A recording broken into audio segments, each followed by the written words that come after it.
Merħba illi it-tarrax kienet dik illi ngħatat lill-Prim Ministru s-sif filgħaxija fejn Silem Għawdex hekk kif issa fadal biss ġimagħtejn għall-elezzjoni ġenerali. Lorenz Gonzi jgħid li l-Partit Nazzjonalista tassew jemmen f'Għawdex tant illi parti kbira mill-1128 miljun euro tal-Unjoni Ewropea se jiggawdew propju mill-Lawċina. Għal Għawdex lesti nagħmlu kollox għal Għawdex il-Partit Nazzjonalista lest li jagħmel minn kollox.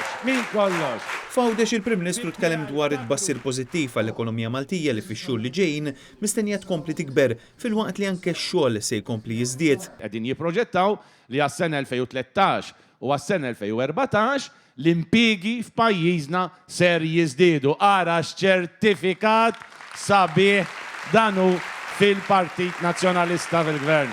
Lorenz Gonzi qal li fil-waqt li l-Kummissjoni Ewropea qed tpoġġi l-ekonomija Maltija it-tieni l-aqwa mill-pajjiżi taż-żona euro, Muscat anke dan qed jikkritika. X'ġaralu, Dottor Muscat? Tafx ma kkalkulax? Ma kkalkulax l-1128 miljun.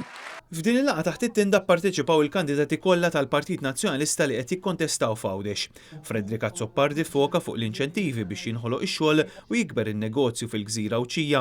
Samuel Zoppardi spjega li l-Partit Nazzjonalista wassal għal rivoluzzjoni kbira l quddiem fl-edukazzjoni.